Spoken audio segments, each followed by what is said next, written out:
Right, okay, I won't introduce anything, I'll just get straight on with it. I'm afraid that I'm going to have to curtail what I was going to lecture to you about, and if I find I'm running out of time, I'm going to have to start flicking across slides to get on to what I consider to be more important stuff. Now, we've heard a lot of very good lectures today about the high civilization in Egypt. But who were these people? What did they look like? What happened to them between 10,500 BC and the Pyramid Age? Did they just stay in Egypt? Did some of them wander away? Were they all destroyed? Are they still with us today? And these are just some of the questions which, if I can, I will try and give you some answers to today.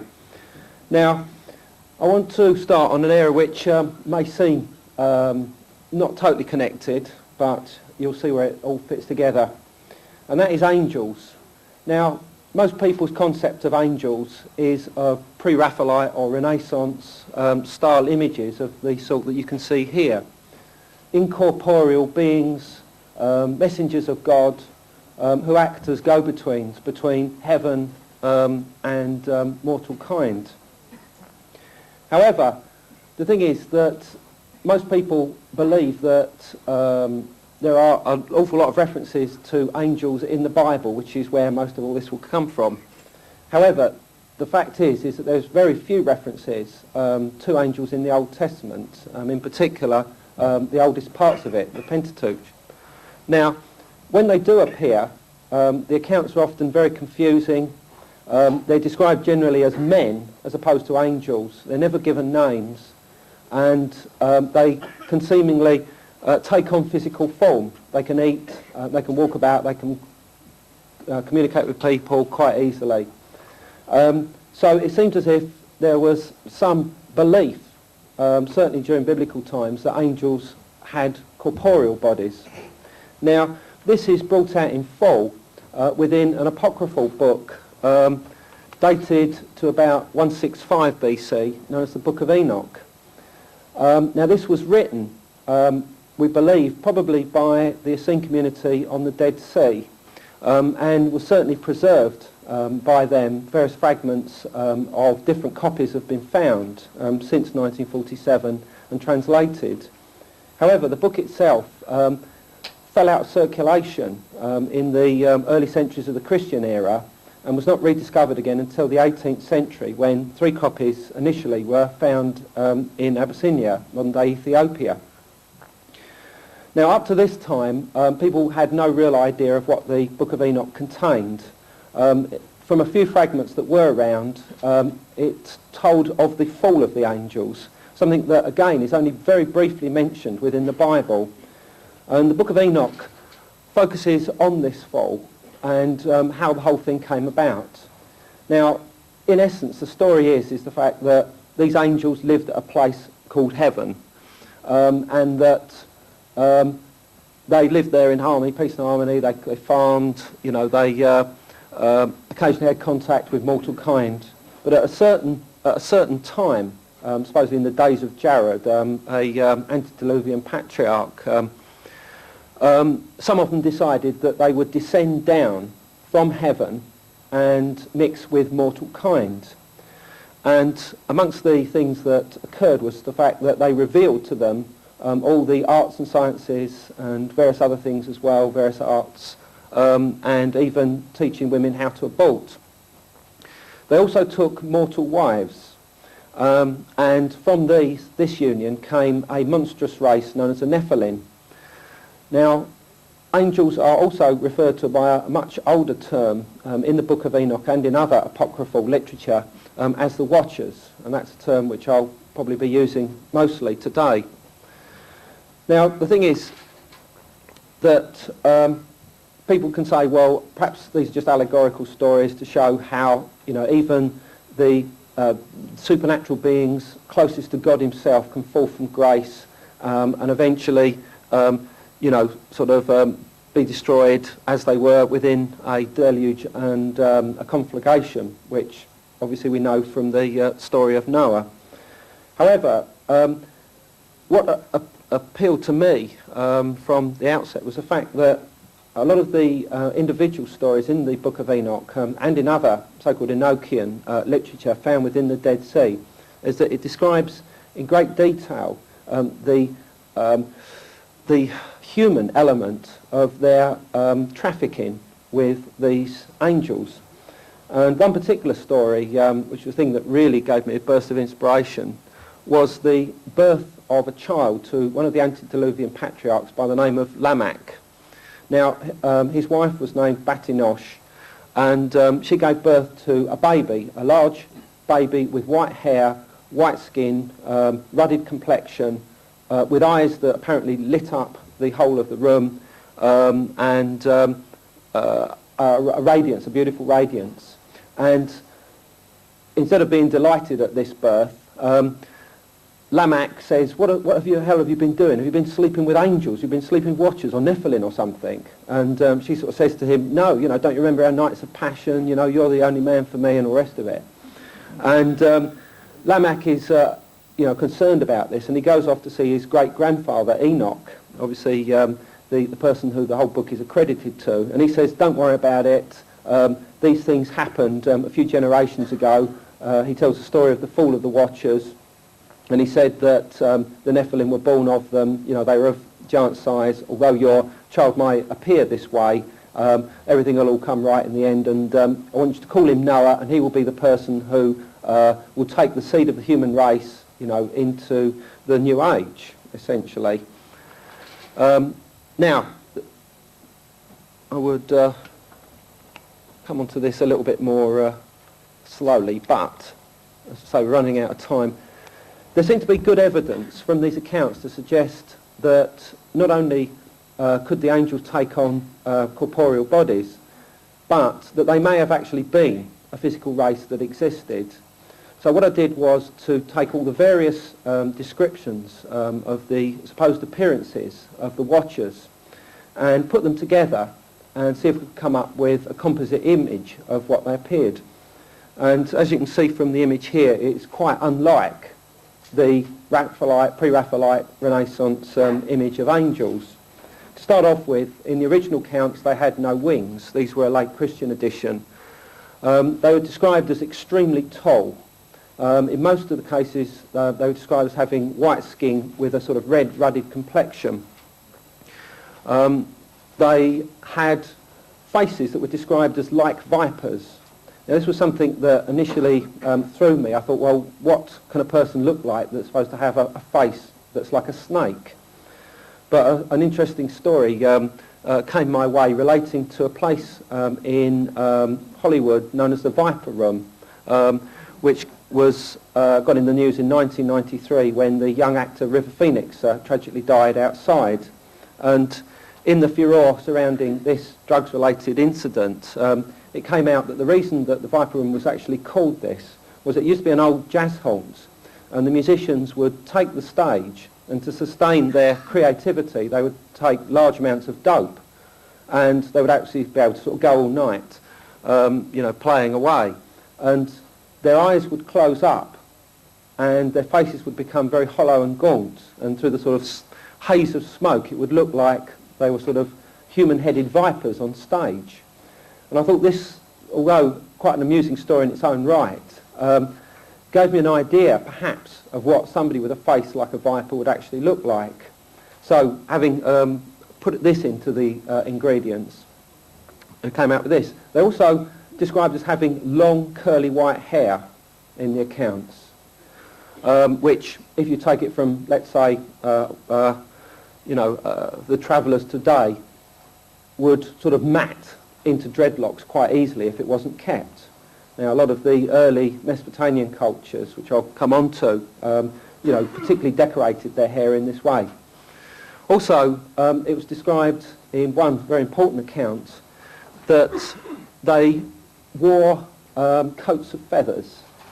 Now, this may actually be the origin behind the usage of wings. However, in several other references in these apocryphal texts, it talks about them taking on the wings of angels, the wings of eagles to take flight, astral flight. And many of these texts seem to be about the process of astral flight, of travelling from A to B in an out-of-body situation, and that they would take on the form of a bird to achieve this. So basically, this was the ingredients. The other thing is that they were continually referred to as serpents. Both the Watchers and the Nephilim were independently referred to as serpents within the texts. Now, I think that this referred definitely to the shape of their faces, but it seemed to be far more than that, far more even perhaps than the movements that they would make or whatever. It seemed to be perhaps some kind of shamanistic association. There was one particular Watcher who revealed how to get rid of snake bites and all this sort of business, and those would undoubtedly be the sort of traits which a snake shaman or whatever would have. So basically this was the image that was created. Now, okay, where does angels come from as a concept? Well, as I say, there are references in the Old Testament. These, we must assume, go back at least to the Solomonic period, sort of 900 to 1000 BC. But quite clearly, some of them are mentioned in the first 5 books of the Old Testament, accredited to Moses, which may well date back to about 1200 BC. But the thing is that it seems as if when angels are referenced there, as I say, they're only referred to as men, not as watchers or anything like that. The watcher seems to be a different tradition completely. And it seems as if this was introduced at a much later point into the Old Testament. In fact, there is only one book in the Old Testament that mentions watchers by name, and this is the book of Daniel, which dates back to a very similar period to the book of Enoch, between, say, 200 to about 165 BC. And in here, not only have you got the names of angels for the first time, ones that are quite familiar to us today, like Michael and Gabriel, but also descriptions of watchers that match almost identically those in the book of Enoch. So in other words, something obviously happened, and the Bible can often be dated almost like the rings of a tree, by telling at what point a certain theme entered into the strata of one or other of the books. And it would appear, and as I won't go too much into detail, by the way, this is Daniel at the court of the King Belteshazzar in Babylon, which is the next important area, because it would appear that the stories relating to the Watchers were adopted by the Jews at the time of the captivity, when they were carted off after Nebuchadnezzar finally took Jerusalem in about 587 BC. And it seems as if whilst these hundreds of thousands of Jews that were kept in captivity in Babylon, which is now not far really from Baghdad in what's modern-day Iraq, were subjected to a lot of religious influences which were totally new to them, but for some reason they took on board. Now, Babylon was a very cosmopolitan place at the time. There was cults from all over Mesopotamia, which essentially is Iraq, although possibly also included parts of Syria. And however, it would appear that, cut a long story short, that the angel material, particularly the Watcher stuff, did not come from Mesopotamia itself, but actually came from Persia.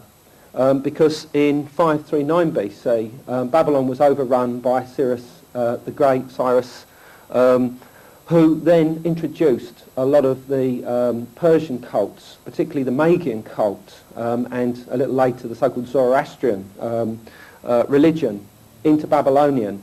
And the Jews saw this monotheistic, or it's basically dualistic, but this monotheistic religion as having great sympathies with Jewish beliefs, and they took a lot of their ideas on board. Plus also, once the Jews were given their freedom, quite a lot of them didn't actually go back to Palestine, but actually continued on into Persia itself, particularly the area of Susa in southwest Iran. Now this again was another big cosmopolitan centre, and it seems as if either they didn't want to make the journey back because it was too far, or they felt that the enterprise opportunities opening up for them was too great for them just to return back.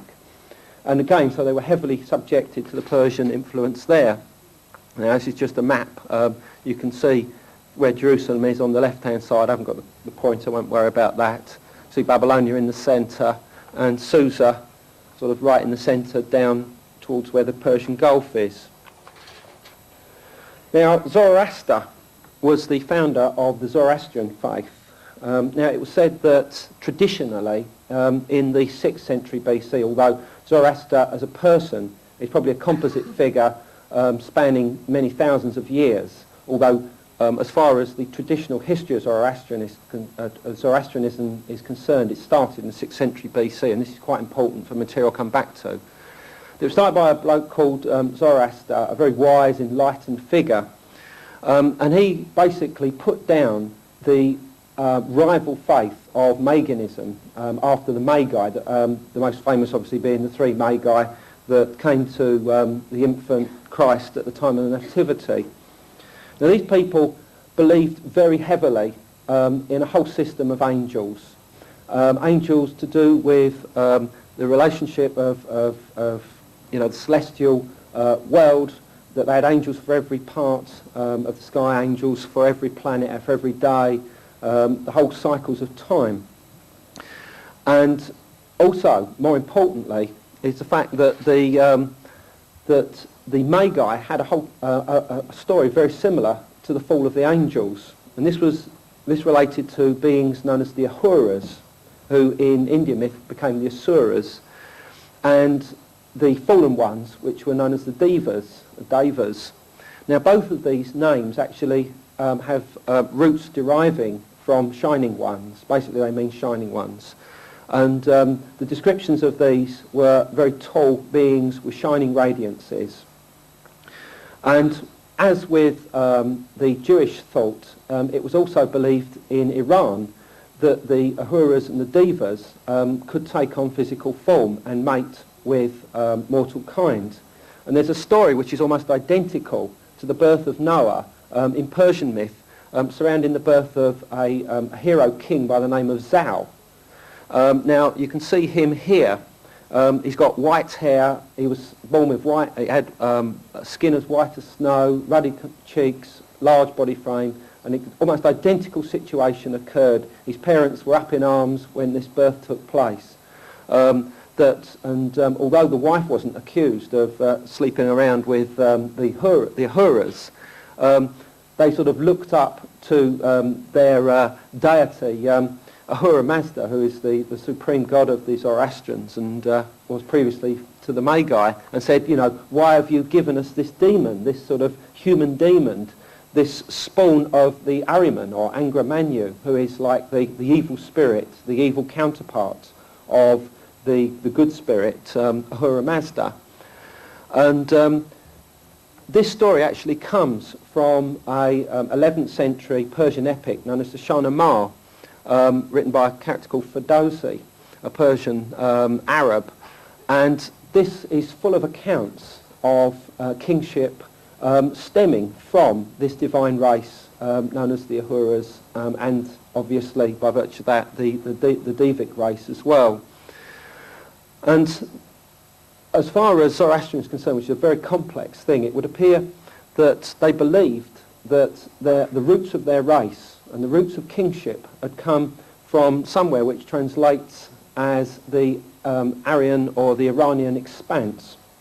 Now, there are various ideas as to where exactly this was or may still be, but all the indications are that it was somewhere in the realms of Eastern Kurdistan, what we now know as Eastern Kurdistan, which was the domain of Media, which is where the priesthoods of the Magi actually came from. Now, the thing is that a lot of academics today say, well, the Magi had a heavy influence on a lot of the Zoroastrian texts and just substituted the place names that probably had a wide scope over the whole of Iran, right the way through into Eastern Asia, for their own purposes. But the work that I've done seems to indicate this isn't the case, that they believed that the area of Media, the mountains of Kurdistan, which I'll show you a map shortly, was the basic birthplace of their religion. Now, Zal is being carried up to the top of a mountain by a mythical bird known as the Simurgh. Now, I haven't got time really to go into great detail about the Simurgh, but the Simurgh appears, and some academics are in no problems about accepting this, that it is a human in the form of a bird, a very wise bird, which had great knowledge of teaching of mankind, of medicine, of the arts, the sciences, in exactly the same way as the Watchers revealed the same, supposedly, to the forerunners of the Jews. And all the indications are that there wasn't just one Simurgh, but a whole race of them existing up on the mountains. And these mountains, as I said, seem to be the mountains beyond Media in what is today eastern Kurdistan. So once again, you've got this same tradition, possibly, of some kind of bird shamanism, possibly relating to angels, devas, ahuras, this particular race. Now, bird shamanism is something that's very, very important to Zoroastrianism, particularly in connection with one bird, and this is the vulture. Now, you've heard a lot about the falcon this afternoon, and that's probably not unconnected with what I'm telling you. I think bear all this in mind. But the vulture seemed to be the most important thing because it was a carrion bird. It would pick dead flesh from dead animals and from humans. And it was actually used to pick clean the bodies of the deceased from the very earliest times of Indo-Iranian civilizations, probably as early back 3,000-4,000 BC. It's been found right the way across Iran and down into the Indus Valley area. All the art and pottery seems to depict vultures as well. And they found evidence of this means of disposing of the dead, which archaeologists refer to as excarnation. And it formed a very important part of their funerary rites, and so therefore did the vulture itself. But this is one of the so-called towers of silence, which were used and to some degree are still used today as platforms down onto which the vultures came and picked clean the bones. There was a series of sort of concentric platforms in the top of this building where all the bodies would be laid out. The birds would pick clean the bodies and the remnants would go down a well in the centre, be filtered out, and would eventually come out virtually as pure waste powder through the water system, soluble water system, out, so that it wouldn't purge the earth in any way. It's a very clean and effective way of disposing of bodies, really. It's pity we don't use it today. But anyway, to understand the importance of excarnation, you've got to really go into Anatolia in Turkey, central Turkey, where at a place called Çatalhöyük, a metropolis that dates back to about 6,500 BC and goes down to approximately about 5,500 BC. They also used processes of excarnation and depicted this in graphic detail, as you can see, very similar sort of towers of silence. And although I haven't got time to go into the symbolism of all this, you can see the vultures coming down. And these are quite clearly vultures. There are many, many pictures of these silhouetted vultures in different underground shrines at Çatalhöyük. And so much so that anthropologists, archaeologists have been able to sort of reconstruct what the shrines of these vulture shamans would have looked like. Now, this is something that would date back to 6,000 BC. So that's at least 2,000 years before any evidence of excarnation in Iran. And also a very distant epoch as far as human history is concerned. Now, if you bear in mind the images of the Watchers that I had drawn a little earlier on, it seems as if we're coming very close to some kind of solution. The importance of vultures seems to be in the whole death rebirth. These people were obsessed with the idea of achieving the point of physical death and travelling beyond it in a physical sense, and obviously completed at the point of death as well.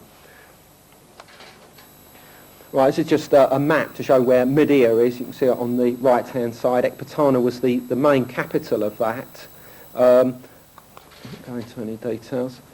Now, the Book of Enoch says that the Watchers actually lived in a place called heaven.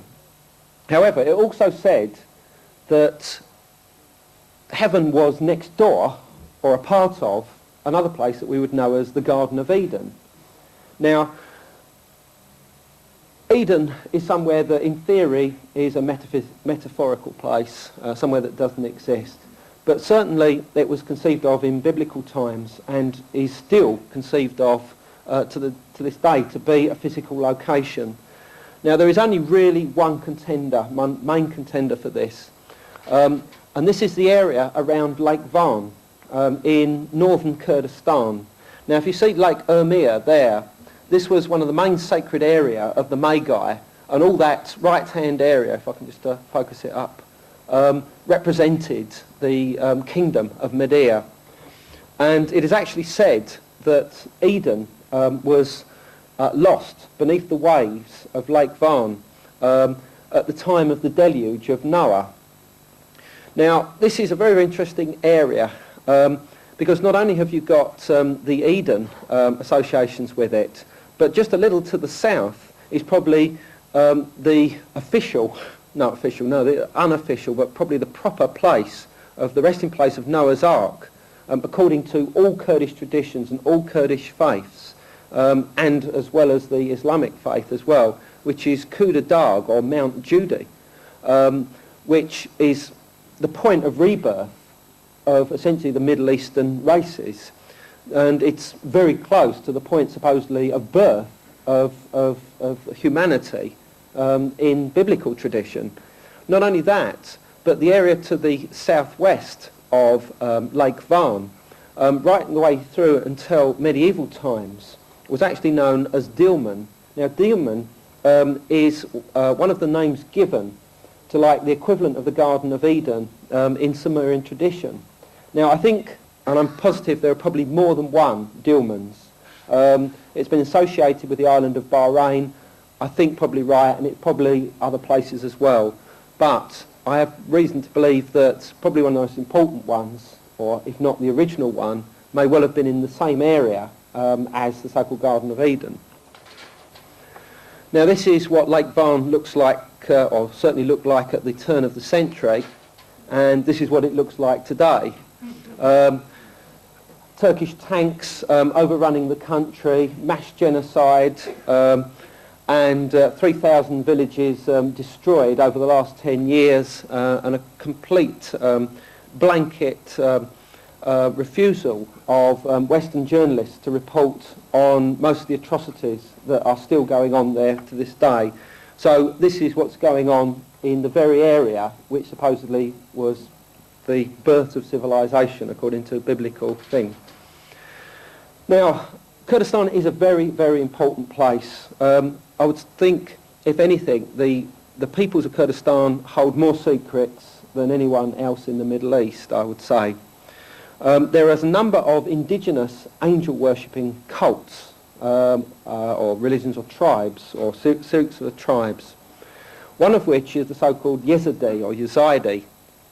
And they have a whole pantheon of angels, which, although in some respects are Islamic in name and in certain of their myths and legends, certainly have completely different roots, and I believe are almost certainly older. The chief of these is Malakatus, the peacock angel.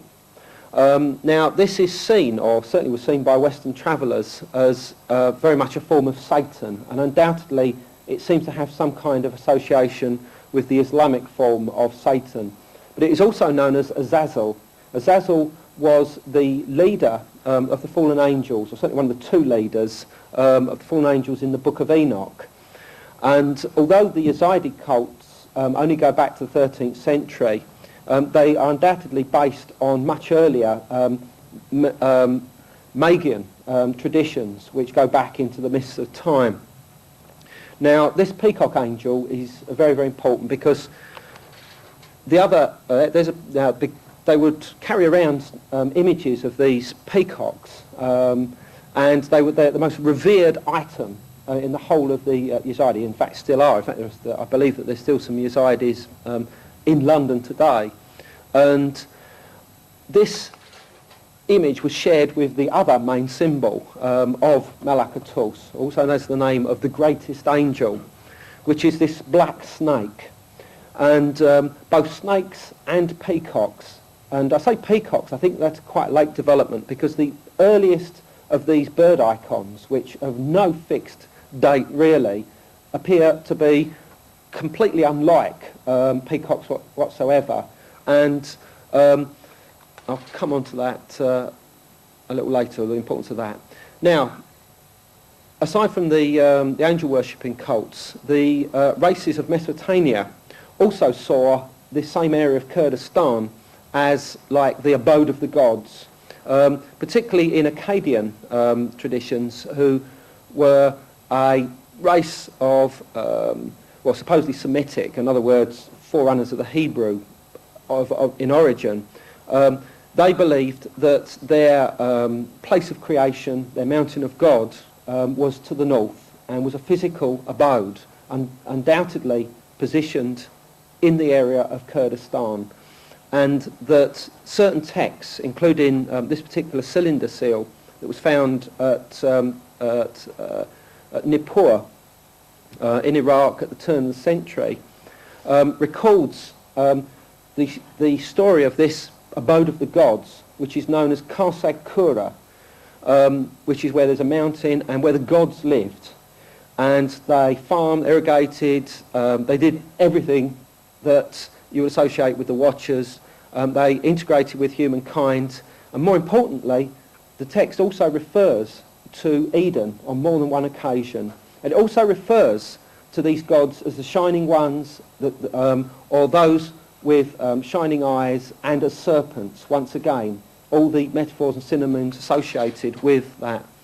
The kings of Akkad saw themselves as direct descendants of the gods of Karsag Kura. This is one Naram Sin, on this particular stela, venerating the mountain of God, which he himself appended his name with a particular star ideogram which represented the word Ili or Dingir, which later became El, of the, as in angels, basically, which either can mean angel or shining ones or bright.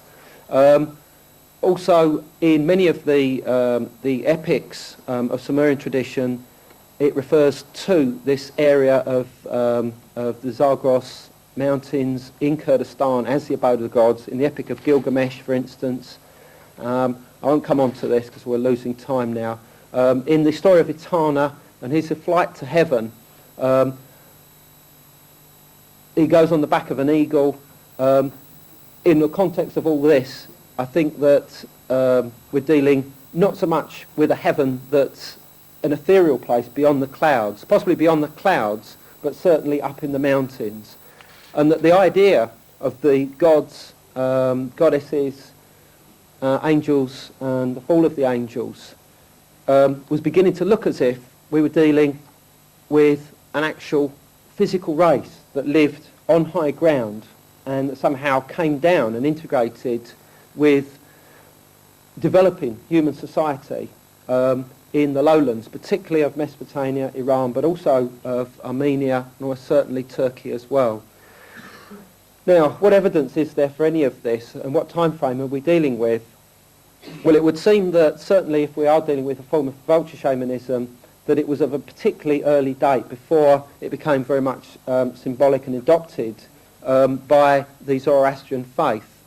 All the indications are that it was a time before the rise of current civilization. So in other words, before certainly 3000 BC as far as Sumer is concerned, although the first roots of the pre-Sumerian culture were as early as 5500 BC. So were we looking basically as far back as that?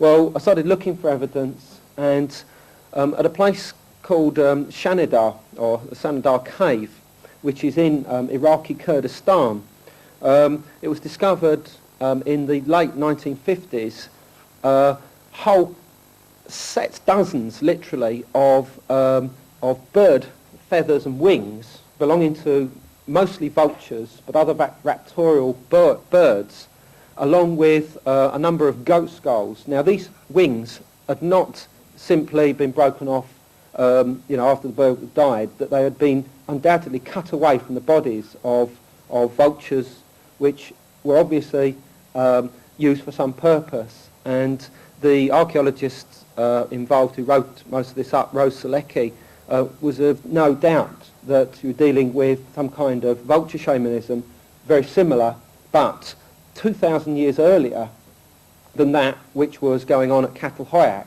And in fact, the date given by the radiocarbon dating was 8,870 BC, that an advanced form of bird shamanism, which seemed to conform with all the symbolism of the angels, the fallen angels, the watchers, gods and goddesses, in exactly the right area. Now also, in a place called Jarmo, also in Iraqi Kurdistan, there are literally thousands of small pottery figurines of mostly human forms, some of sort of the Mother Earth, Great Mother images, many hundreds of them of animals, many of them of obvious human figures, but some of them are very strange indeed and cannot be explained at all by the archaeologists, and seem to have these extremely long faces, these strange staring oval eyes. I've got one lot here, I don't know if I've got another lot, yeah. This is slightly different sort. And the archaeologists have got no explanation for these whatsoever. But if you recall the descriptions of the watchers having faces like vipers, long faces like vipers, it seems as if that, as this is in exactly the same area as all the bird shamanism, that possibly this could be another clue as to some kind of contact between this. Also, one of the cultures that spread down from the mountains of the Zagros between Iran and Iraq down onto the plains was the Ubaid people from about 5,500 BC. Oh, by the way, the Jarmo stuff dates back to about 6,400 BC. These figures, which were placed in the graves of the Ubaid people, are described as lizard-like in appearance. They're clearly anthropomorphic, but they have these strange reptilian faces. I don't think they're lizards at all. Lizards didn't play any real mythological part in either Kurdish, Mesopotamian, or any of the surrounding countries' myths and legends. I think once again they're abstract serpentine faces, and I wouldn't be the first to suggest that. And that once again this could be further clues of some contact between let's say mortals and this other race. In Susa, southwest Iran, right on the lower reaches of the Zagros, right at the end of Kurdistan, I won't go into too much, but these are supposedly goat-like shamans, or demon-like shamans is the way that they're described by the academics. They show what quite clearly goat shaman figures controlling, in this case, serpents, in this case, vultures. Vultures depicted in exactly the way that they are on pottery from about 4,000 BC on, right in the area that we're dealing with. And goat skulls, as I said, was the other thing that was found in the Shanadar cave and was undoubtedly linked by Rose Selecki with this vulture shamanism. Vulture shamanism, goat shamanism, serpent shamanism were the three key symbols that came out of this. Right, now, in Iranian myth, I'll put this up as a cue. I won't go into the Noah stuff because we just haven't got time, but more important is the fact that in Iranian myth, there's not a boat involved, but an underground city known as a Var.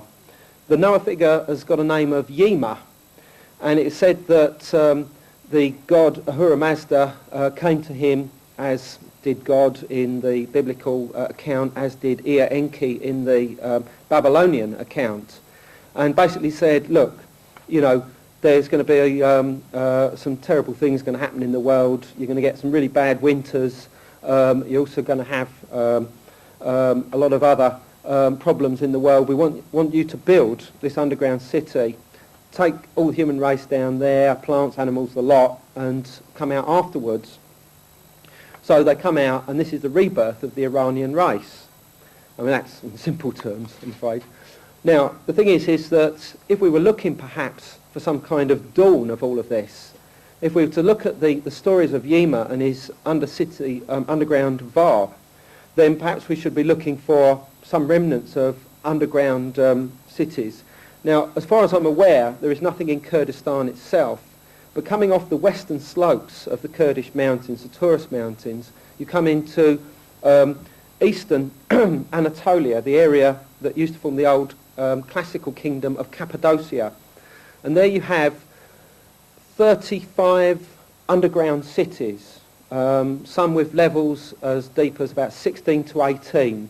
And these are fashioned out of soft volcanic rock by, well, nobody actually knows. Academics pass them off as Christian creations from about the sort of about 6th to the 10th century AD.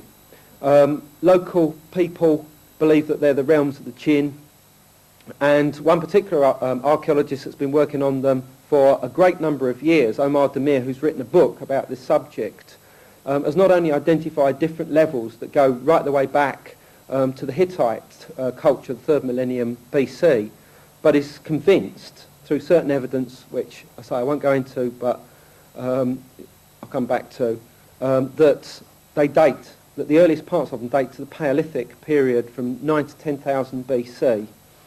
Now, if that is the case, then this is a very, very important place. Now, this is a place called Derinkiyu. Now, the other interesting thing is that smack above these underground cities are these so-called, well, fairy chimneys, hundreds, if not thousands, of these strange rocks carved by the erosion of wind over many, many thousands of years. Many of them have been bored out. Some of them have been made into Christian churches and are covered with very, very early Christian iconography.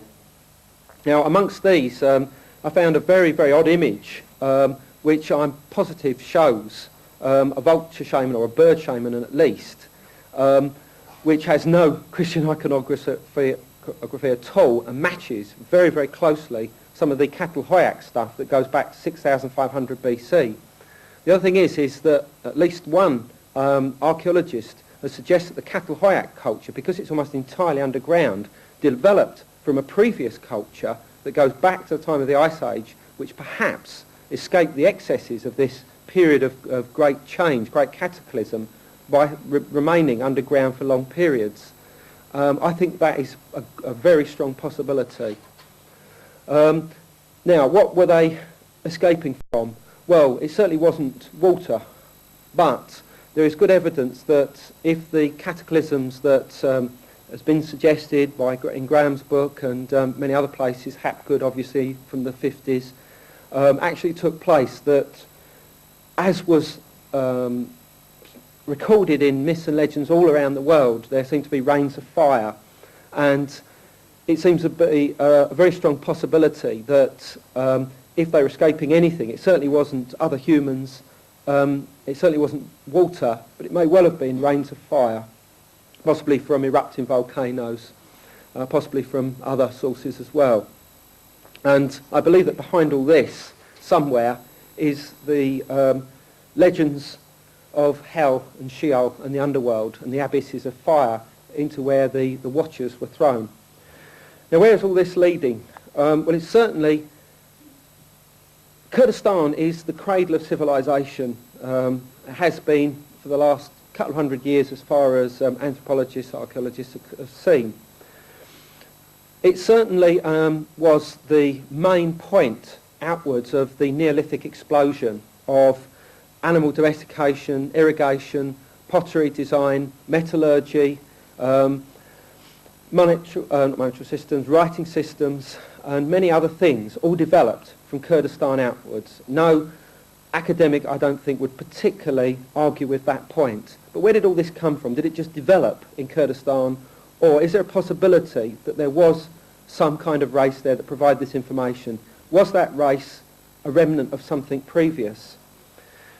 Well, ask the Kurds, and those that don't say that they were descended of Noah, and this is a very important thing which unfortunately I can't go into, that they were actually descendants of Noah, and this is something that was carried right the way through to the Dead Sea communities in Palestine. They say that they came, well, in one particular account, which talks about the Kurds being known as the children of the jinn, it says that their original descendants were jinn that came from what we would now know as Palestine. Another religion, known as the Mandaeans, also very strongly associated with the Sabians, a very strong star-worshipping religion, which is mentioned in Graham's latest book.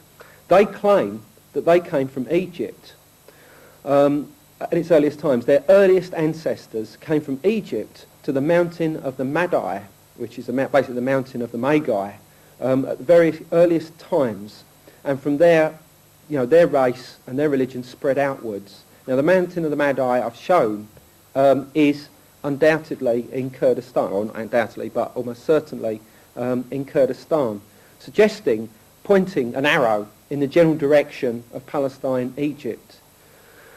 Now, agriculture, animal domestication seemed to start in the area of Kurdistan about 8,000 BC, and things progressed from there. There are one or two examples slightly earlier. However, before this time, there was nothing until 10,500 BC in Egypt. Between 10,500 BC and 12,500 BC, there is good evidence of proto-agriculture and animal domestication and thriving communities with quite high development along the Nile during this period of time. Forget anything of what's been said today, this is a fact. And from the point of 10,500 BC, it seems to disappear. So, what was going on in Egypt at that time? Well, I think you've already got the answers to this. Quite clearly, we know about the Sphinx and the temples of Giza, the Duat, all the rest of it, everything that's been said today. So, obviously, I won't go into any of that. However, one couple of interesting points. One particular manuscript, a Coptic manuscript known as Abu Hormus, which dates back to the Middle Ages, talks about the conflagrations and deluge that supposedly destroyed the former race, former inhabitants of Egypt. Now, this is mentioned in various accounts, but in this particular one, it talks about the deluge actually taking place when I can't remember the exact words. I've got them somewhere, but there we go. The deluge was to take place when the heart of the lion entered into the first minute of the head of Cancer. Now, without going into this great detail, Cancer follows Leo in the procession only. As far as the yearly cycle is concerned of the zodiac, it's the other way round, obviously. So what it's basically suggesting, cut long story short, is that when Cancer, or when it was considered by somebody in this distant epoch that the first minute of Cancer had begun, i.e. that the age of Leo had ended, this was supposedly when the deluge actually took place. Now, using computer looking for a date for this, the date that we've come up with is 9,220 BC, which interestingly enough is the exact date which our friend who was talking about procession earlier on actually gave us this point. I haven't had a chance to ask him the whole details of it, but I'm sure you'll recall of it. Now, coming back to Persia, how does all of this link with the origins of the Iranian race? Well, here you have a bronze which dates back to 7th, 8th century BC, which supposedly shows the birth of Ahura Mazda and Angra Mainyu, the two opposing deities of Zoroastrian and prior to that the Magian faith. By the way, in the Magian faith they were dualistic. You know, there was one wasn't stronger than the other. The birth of them. Now, the thing is that they were supposedly born under the supervision of this androgynous figure called Zervan, who was basically a keeper of time. And it was said that they were born of the fire of the air and the water of the earth. which I believe are, I won't go into it now, are undoubtedly references possibly to conflagrations, but we'll come back to that. Now, when was this event supposed to take place? The beginning of time, the beginning of history in Iranian tradition. Well, in Iranian time cycles, they deal in time cycles of 3,000 years, and in 3-4 different separate sources, it talks about this and gives a date, which basically is 9,000 years before the coming of Zoroaster. Now, as I said, Zoroaster is traditionally thought to have been kicking around in about 588 BC. This puts a date of 9,588 BC as the foundation of the Iranian culture. Now, if I'm right about the possibility that this culture in Egypt may well have gone from, if you can just see this now, out of Egypt, perhaps, well, sometime during the 10th millennium BC, almost certainly at a time of cataclysms and great changes, global climatic, geological changes, that there was some kind of fragmentation. This culture, who we refer to as the elder culture, fragmented and went to different places. One of those places seems to have been the highlands of Kurdistan. There are accounts in Egyptian myth to do with the goddess Sekhmet and the Eye of Ra that seem to suggest this movement to high places and into holes, serpents moving into holes, that they actually travelled to the mountains of Kurdistan sometime between, say, 9,500 and 9,000 BC, remained possibly in a type of isolation for as long as 4,000 years, possibly having some contact with what you might call mortal kind, but then eventually, gradually integrating with the peoples of the lowlands who were developing human society at that time, giving them bit by bit of what information that they had, what remained of their sciences, knowledge and agriculture and the other disciplines, the astronomy, everything. And then that this obviously was remembered as the fall of the gods, the coming of the demons, the fall of the angels, etc., etc., in a much bastardised form. And that's basically it. Now, so who are this race? Well, as I say, that is basically what they look like. I've got a book coming out in August called From the Ashes of Angels through Michael Joseph, which I will advertise through, obviously, Amateur Astronomy magazine. And that's basically that. But just one last thing. I got onto all of this in 1985 when I was working with a very, very accurate psychic from the county of Essex by the name of Bernard. Now, we were working on various other things which all proved very, very accurate. And he started having dreams about the Sphinx. And he found himself going beneath the Sphinx into a chamber. And it came out. We weren't that particularly worried about it. He said, but I get the feeling that the Sphinx is a lot older than what people believe. And I asked him to describe what he could see. And so he drew it. And this is what he drew. This might be what is underneath the Sphinx, just waiting to be discovered. We took it further. We did a series of astral things to try and investigate this very early phase. He gave a date of about 10,000 BC as well. He saw an island in the middle of a river, two huge black pillars, and like this sort of pathway leading to it. I'll show these just in case anybody's ever seen any of these in their dreams, that's all. This was the entrance down into those chambers from the temple on that island. Right, this was what was on the sealed doorway which led through into a connecting corridors, one large chamber like this with 12 pillars of green, 6 on each side, 6 on the other. You can see the date 85 there. This is the date that came out. Odd things like this within it. Now, how much of this is just purely fantasy, we won't know until we finally get inside.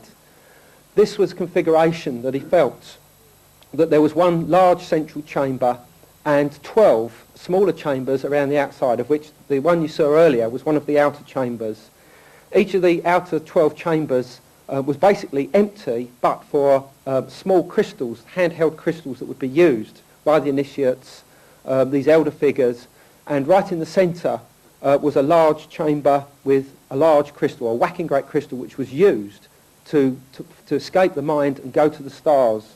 It was also a representation of the point of first creation and many other things aside. And this was what he drew of what he could see of what one of these figures looked like. Now, that looks very, very similar to the descriptions in the Dead Sea Scrolls of what the Watchers looked like. I believe the Watchers of Kurdistan were the legacy of Egypt's elder culture. They were just one branch. I believe they went all over the world. And of course, from now on, obviously, we're going to be looking for those branches as they go all across the world. Anyway, with that, I'll say thank you very much.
We're not going to take a break at this point. We're going to bring the next speaker on. He's a crew member. He was a crew member on the Air Force One presidential airplane during Jack Kennedy's administration and into the Johnson administration. And they hear a lot of things. I'm not going to go into a lot of detail. Are we got him wired up here? Let's bring on Mr. Bill Holden.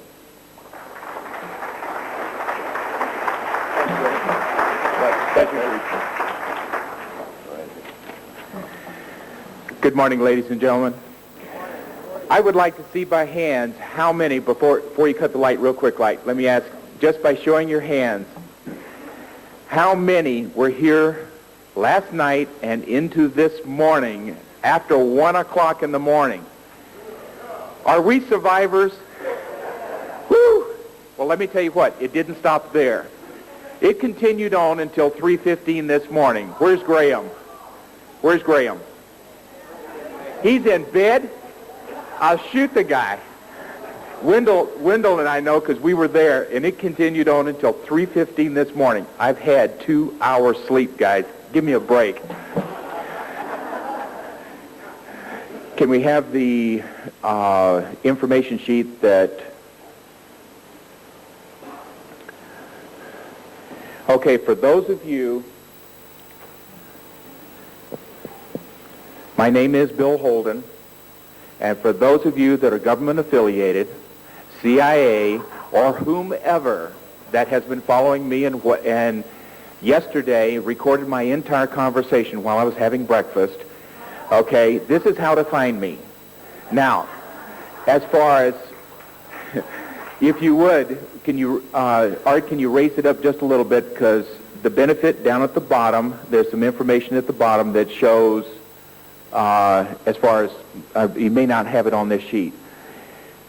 My Air Force ID number, so those of you that want to check me out and find out that I am the real one, my ID number is AF 14785-994, and my next ID was AF259687538. I was active duty United States Air Force, January 1962 to January 1977. Okay, if you can, drop back down for the address if you would, please. Okay, while this is going on, let me kind of give you a very quick overview and a background on myself.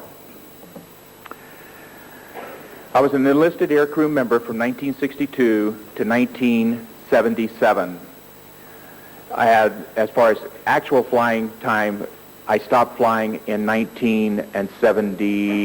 approximately 74. My last tour of duty, I was into ICF medical recruiting in Los Angeles, in the Westwood area.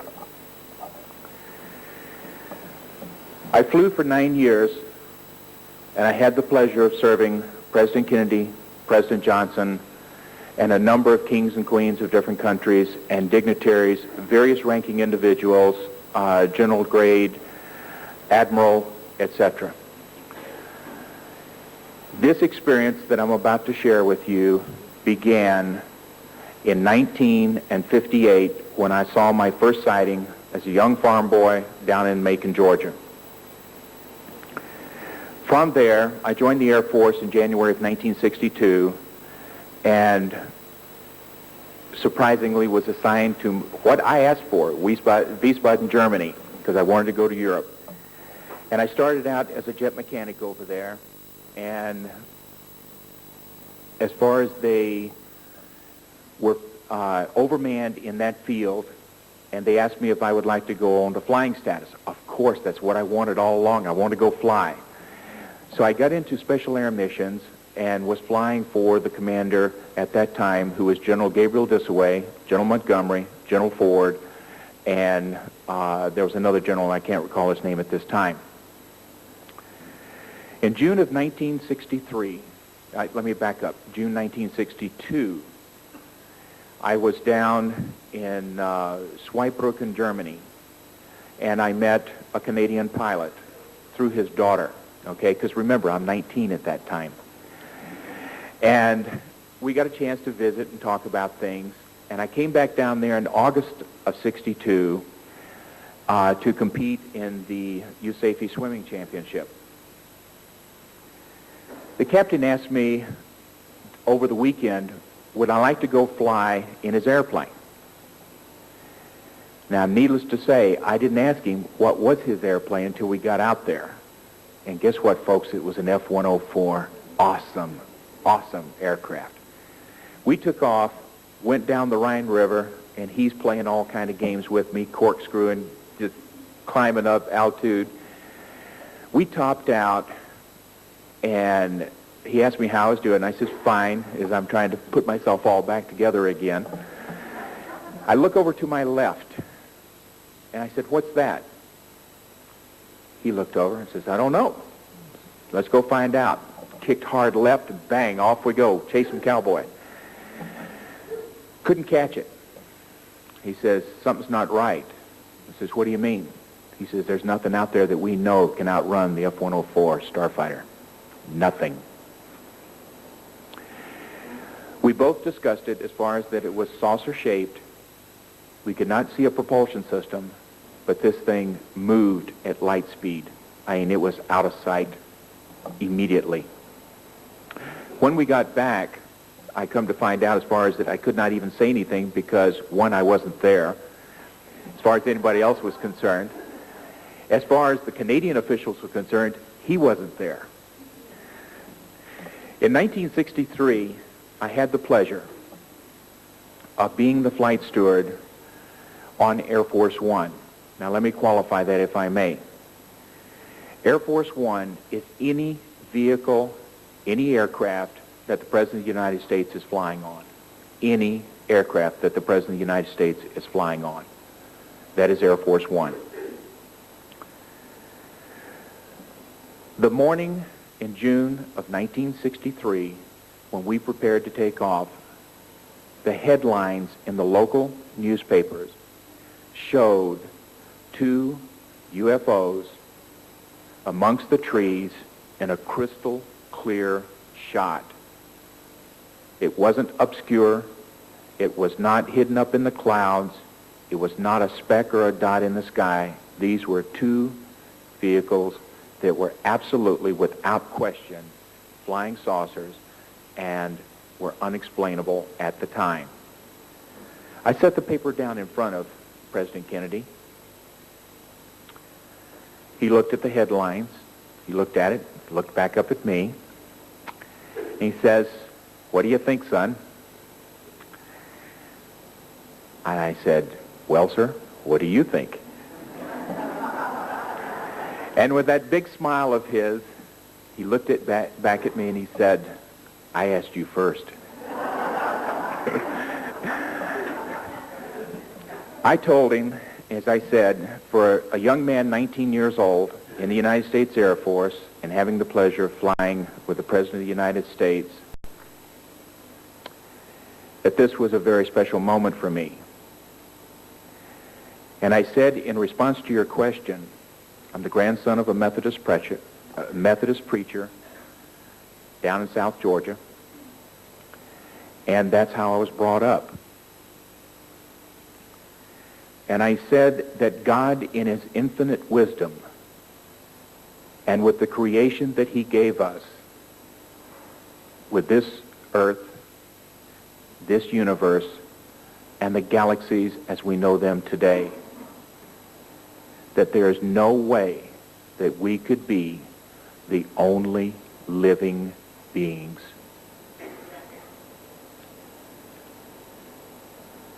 The President of the United States looked at me and said, "You're right, son." We had the opportunity to speak many more times on that flight. This was his famous Ich bin ein Berliner. I got to know this man in a very short time. I got to know him as far as being very genuine, very caring, and really on a mission as far as world peace and trying to maintain unity throughout the world.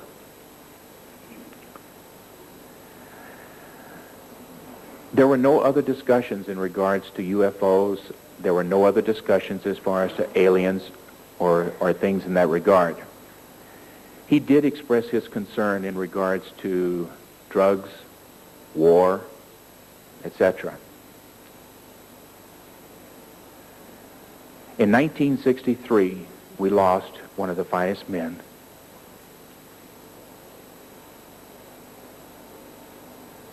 That I ever had the pleasure of knowing.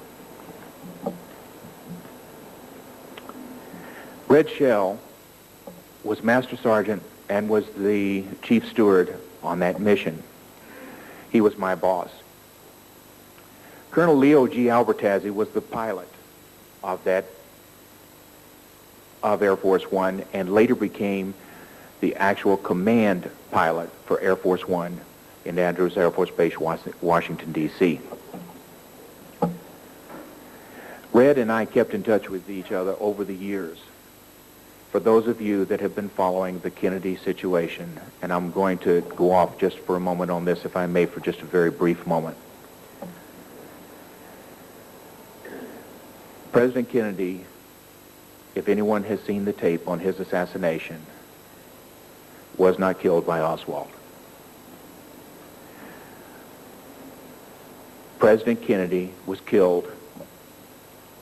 This is my belief. I will not go on anybody else's word. I will not go on anybody else's accounting or whatever else. President Kennedy was killed because of his desire to have the information regarding the UFO phenomena, the extraterrestrial, the drug situation coming out of the Colombian cartel, which the money was brought into Panama, and as far as that money was used to support CIA operations.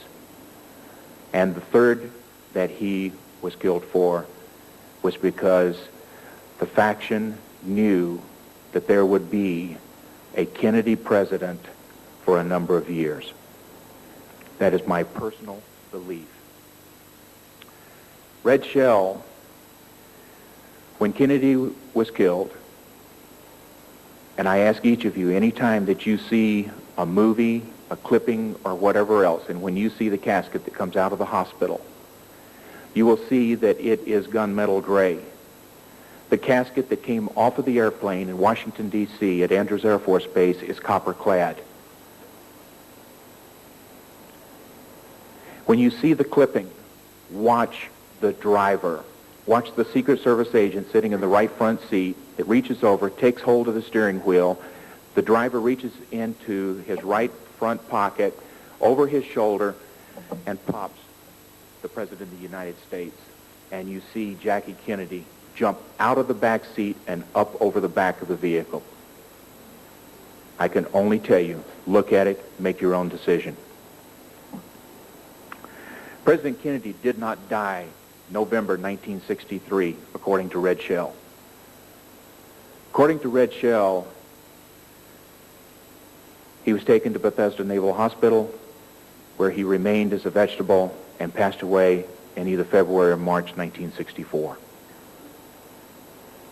The purpose of that is that Vice President Johnson could not become President Johnson until the announcement that President Kennedy was dead.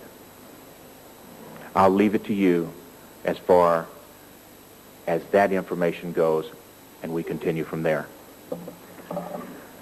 Art, if I may I have slide 1. I was transferred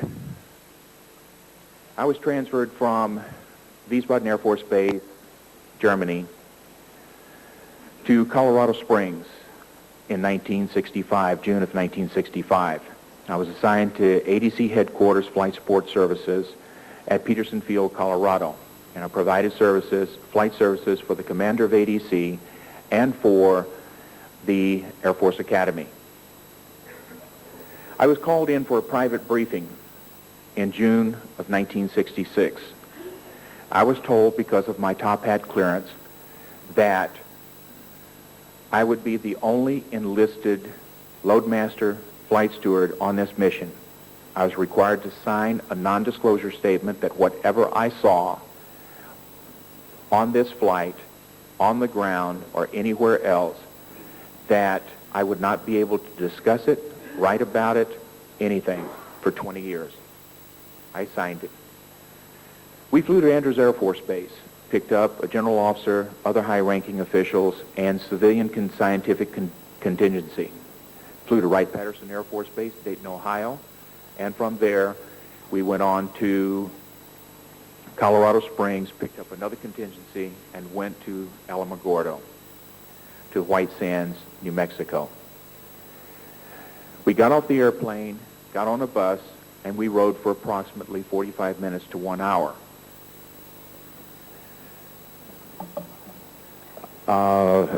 Art, if you would, drop to sheet 1. This is the vehicle, by the way, that we saw in Germany in 1962 and also at Alamogordo with 3 legs on it, and what I'm about to share with you.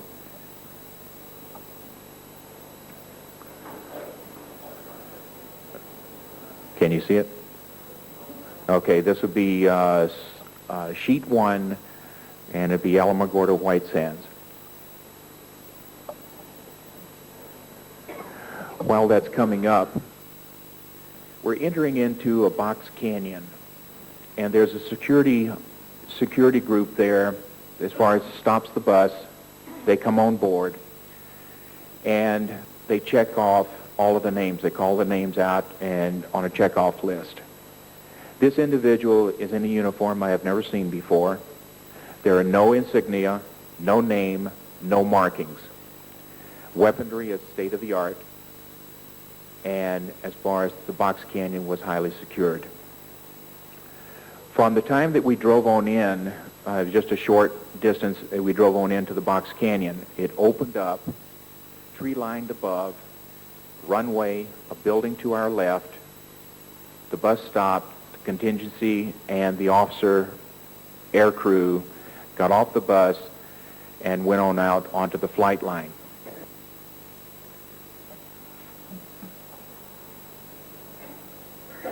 Thank you.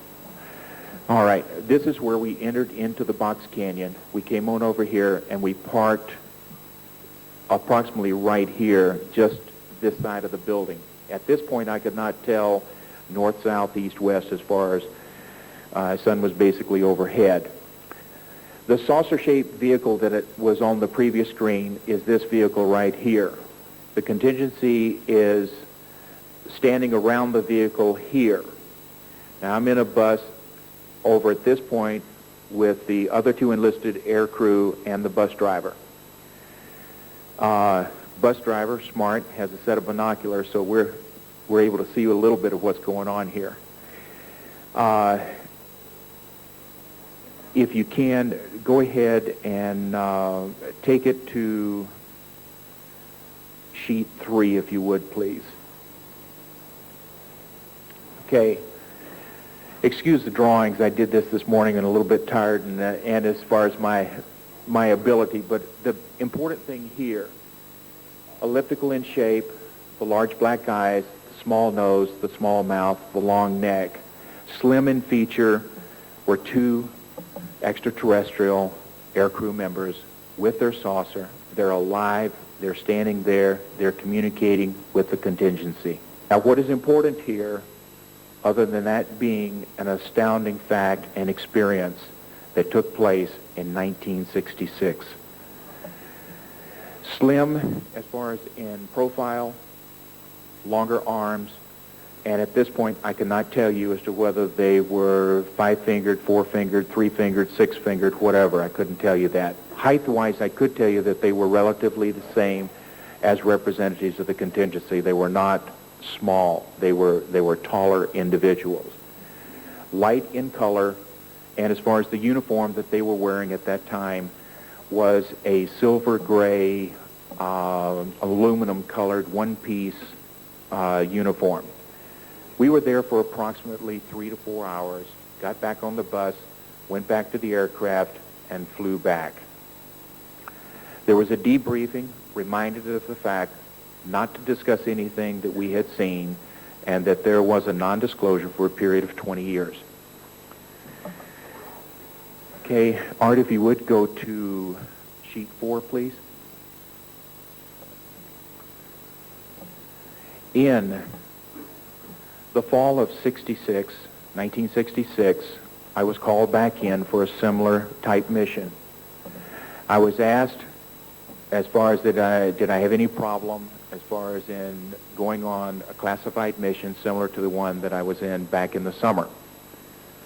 I said, no, I have no problem with it. It says, you understand the ramifications in the matter of signing a non-disclosure statement and the fact that you must not discuss it and for a period of 20 years. I said, yes.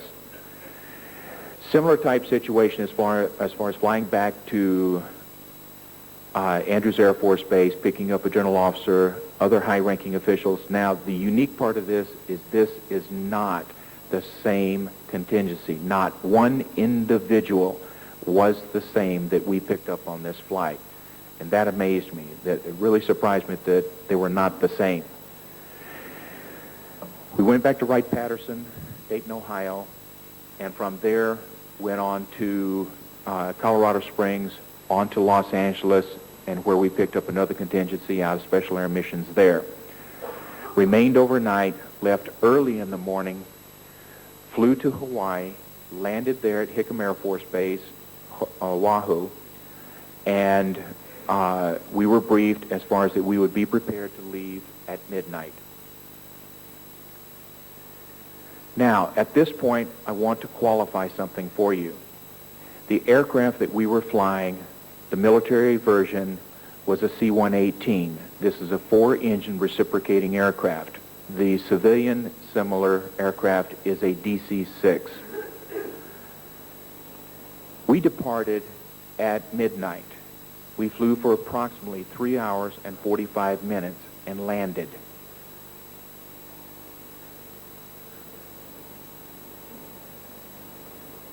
Did you hear what I said? Okay? We flew 3 hours and 45 minutes and we landed. Where were we? Thank you.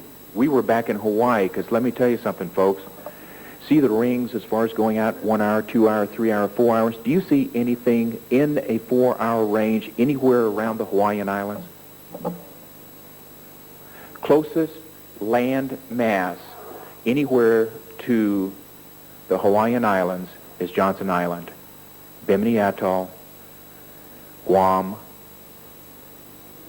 number of hours from where we were.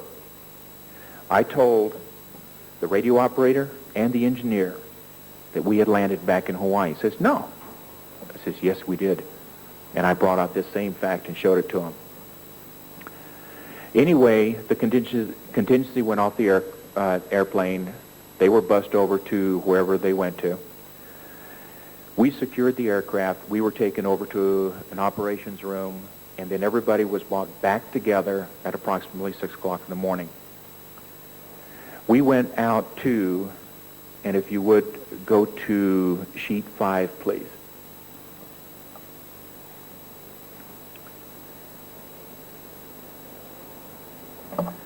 At this point, we are on a viewing stand which appears to be on the west side of an island in Hawaii and looking to the west. And how I know that is because the sun comes up behind me.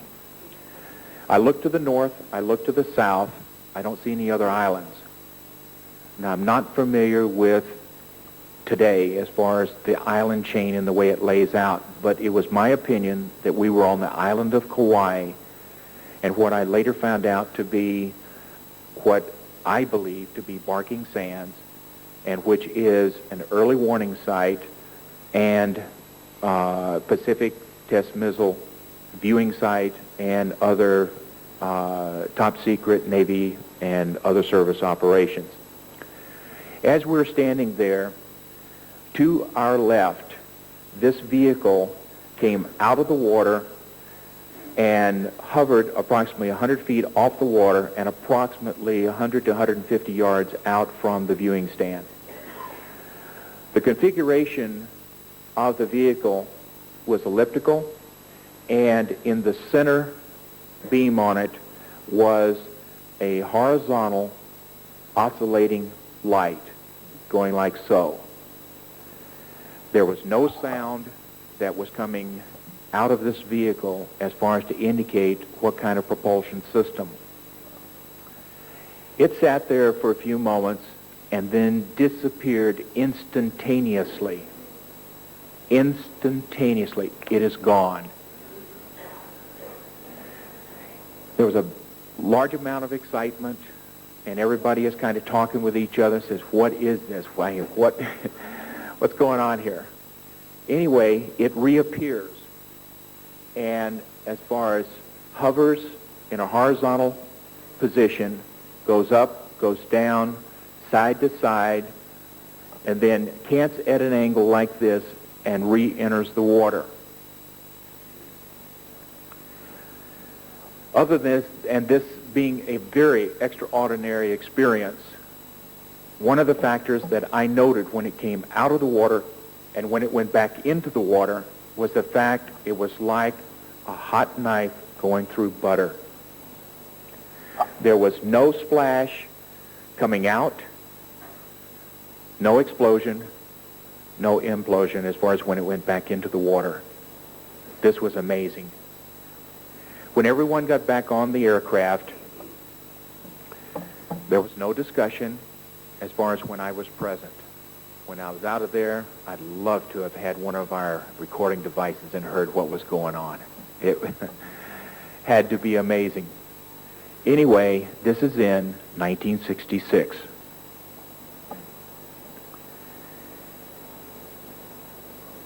From Colorado Springs, and my assignment there, I went to Vietnam in 1968-69.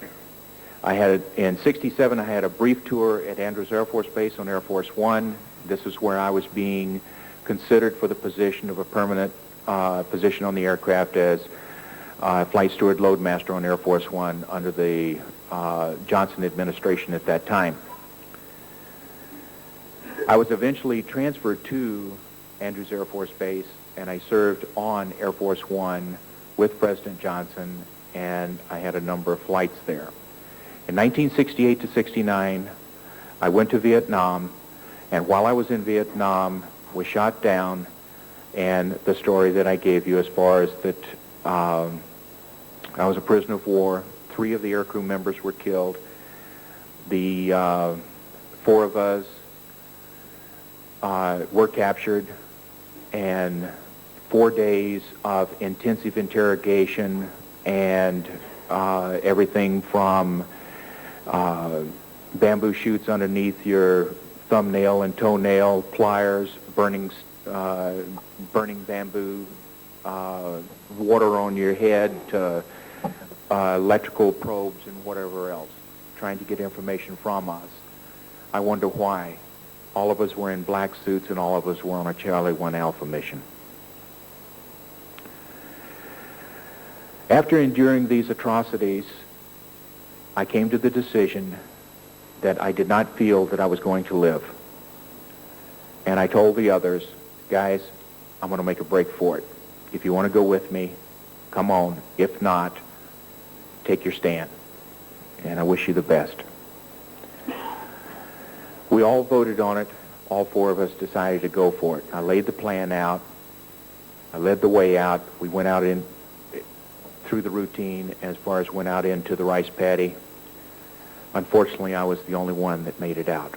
They did not. Again, a supreme being, a power that I choose to call God, protected me again. Many times, I should not be here. The opportunity was such that I should not have been here. I still am today. There have been 3 other life-threatening occasions that have been in my life where I should not have survived, that I should have been dead. For some reason, I have gone through life's experiences, and that I have had the pleasure of having these experiences. In 1971, Art, if we could we have sheet 6, please, to Patrick Air Force Base, Cocoa Beach, Florida.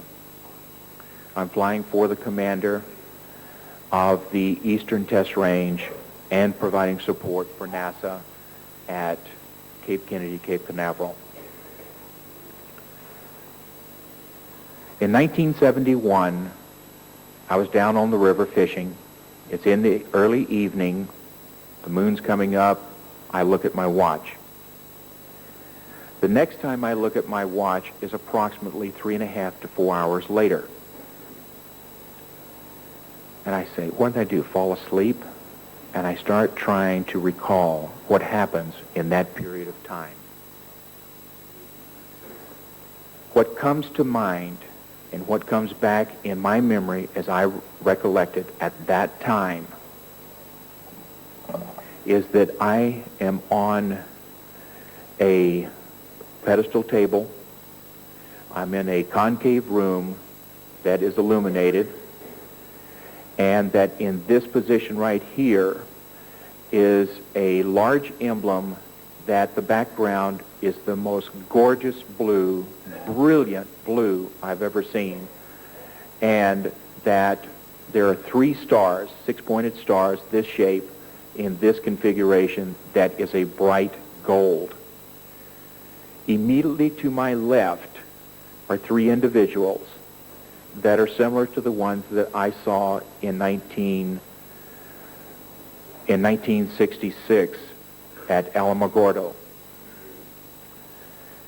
I've been asked, how tall are they? I said, I can't answer that. It's all relative to the height of the table. Their waist is approximately the height, about the height of the table here. So how high is it here? It's all relative, so I can't give you a true answer as to approximately how tall they are. The individual in the back appears to be older. This one appeared to be effeminate, and these 2 as far as being shorter. This gentleman here puts his hand out And this is the time that I'm able to, in what my belief is, see 5 fingers. I see his hand. His hand is slim. It is longer fingers, very thin, and that's the best I can describe what the situation is. For those of you who are psychologists, those of you who are of the psychic phenomena, those of you who are skilled as far as the emotional feelings and of this kind of an experience, and those of you that are investigators that have been speaking to those who have had these encounters, I do not choose to use the word abduction. I choose to use the word encounter. If I said that, where would I like to have been in life, I would have said the 1800s, a pioneer cutting across the plains from the east to the west and discovering new things. Today, I would like to be the pioneer that was similar to those of you who saw Close Encounters of the Third Kind and the eminent Richard Dreyfuss. Folks, beam me up, Scotty. I'm ready.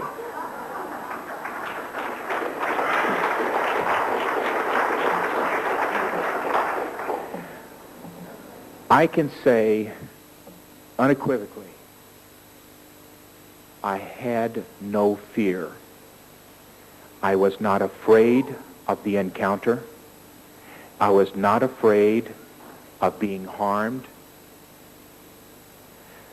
I did not feel pain. I did not feel anything that I felt harmful or endangered. I was totally at peace with this encounter. I would have to say they felt the same thing. I would like to choose to say that it appeared that they were smiling. In this encounter, when I was returned, I went back to the base and I reported it. The interesting thing about this whole situation, I was not alone. There were reported approximately 17 encounters that evening. 17. It was not only military, it was civilian as well.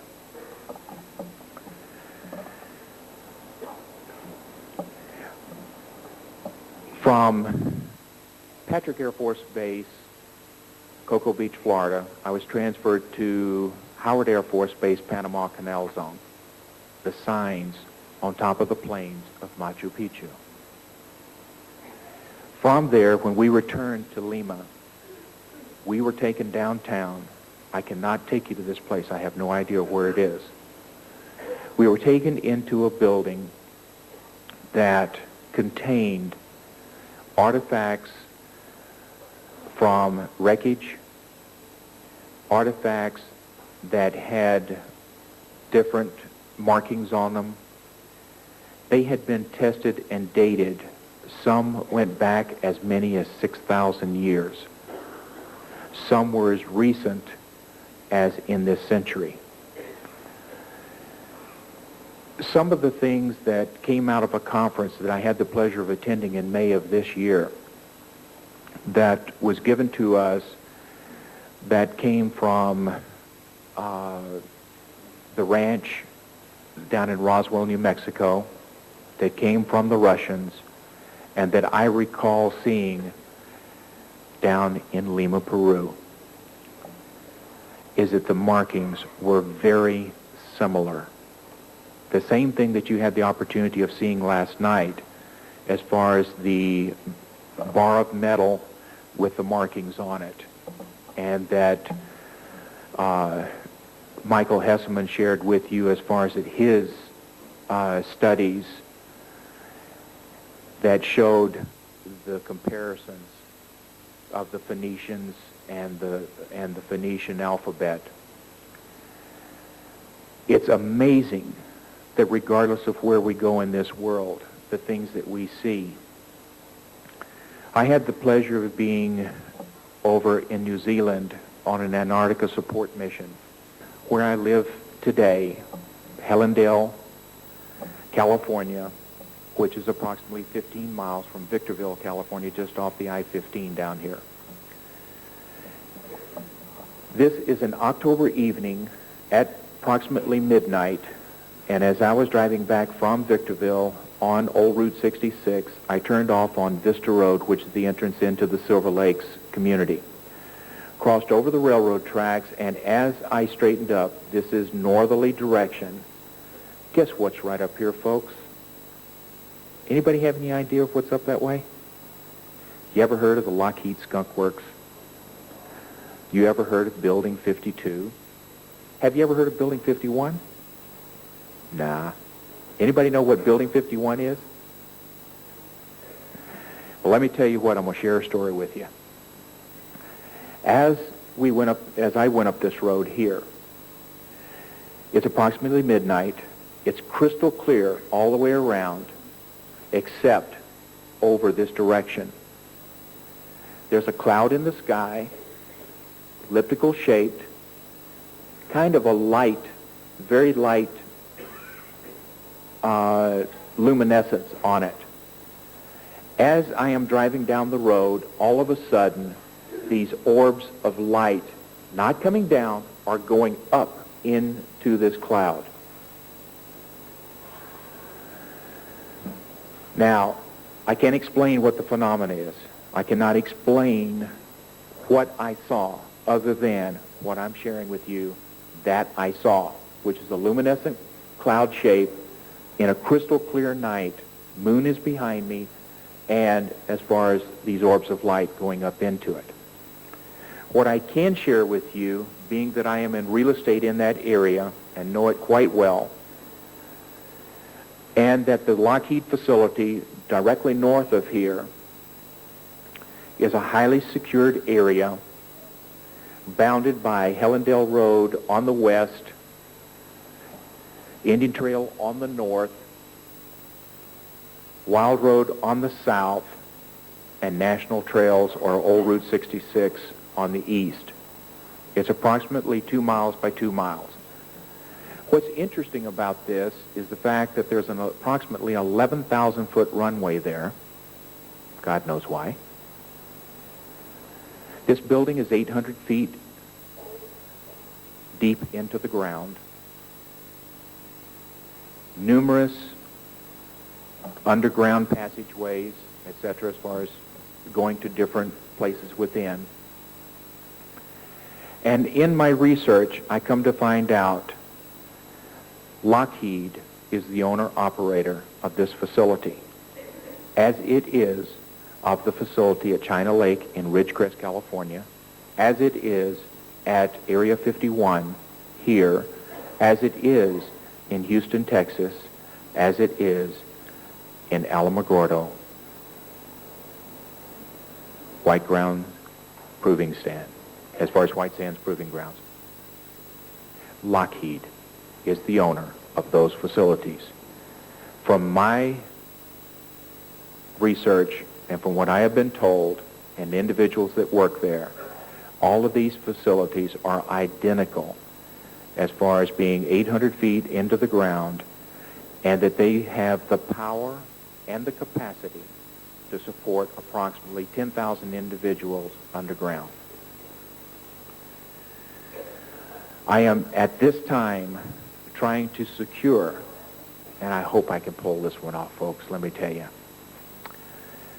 San Bernardino County Building and Safety Department required Lockheed to file all of its plans, everything, with San Bernardino County Building and Safety. I am currently doing my best to get a complete set of those plans, and I hope I can have these for you for next year.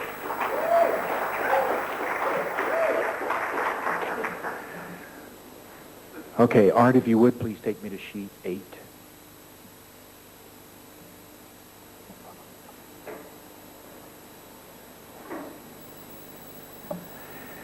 I am now taking you to 1993. This is in the late summer, and I am over, my residence is right over here on Nautical Lane, and my lady and I are driving out. This is approximately 9 o'clock in the evening, and we're driving westerly to the intersection of Silver Lakes Parkway. As we get to about this point, right here, there is a bright, bright light about this size right here that's in the sky to the west, and it's brilliant. Okay, I mean, I'm thinking, wait a minute, the moon? No, that's not the moon. What is it that is this? I mean, this is super, super bright. Well, it starts pulsing, and it starts getting larger. This orb right here gets larger, okay? As we turn onto Silver Lakes Parkway and get to point B here, this thing now is about this size, and there is a large ring, an aura around it, a power ring around it. It starts moving westerly very slowly. We then turn right, and I said, I'm going to follow it out to 395. So I'm moving rapidly, and when I say rapidly, folks, I'm doing 100 miles an hour, okay? I wanted to get out here and see if we could get up with this thing, find out what it is.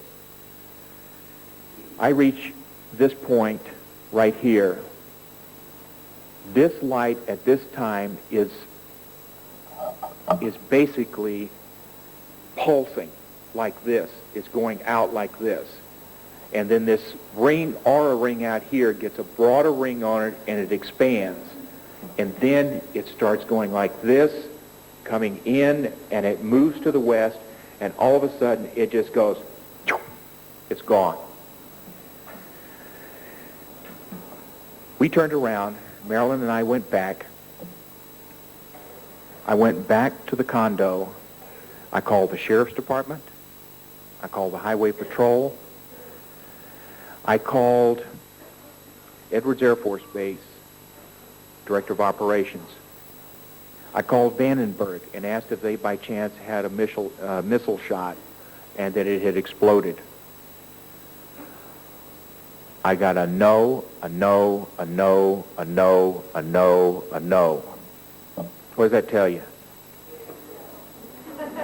Thank you. I was not alone in what I saw. This community of approximately 6,000 people saw the same thing that I saw.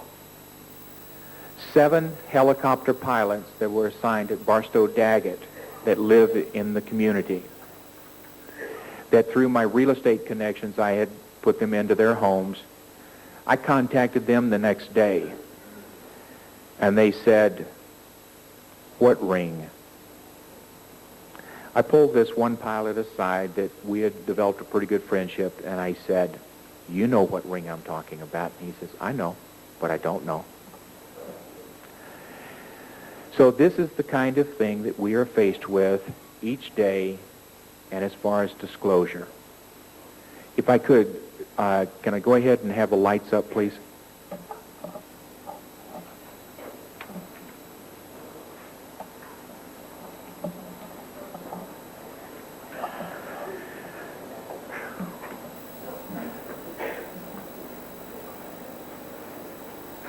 Have you learned anything?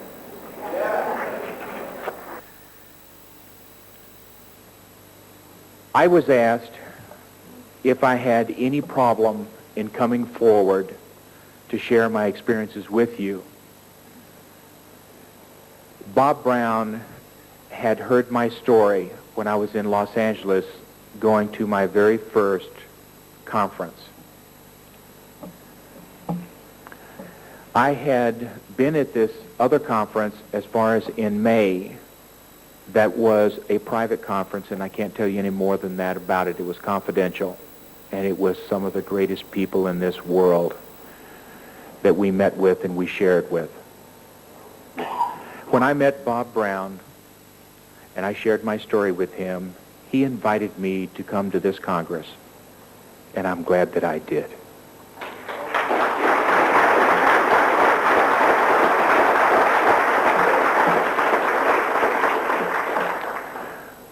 What I have found through this experience of 4 intense days, guys, how many, would you show me by hand, how many have been here from the start of this Congress?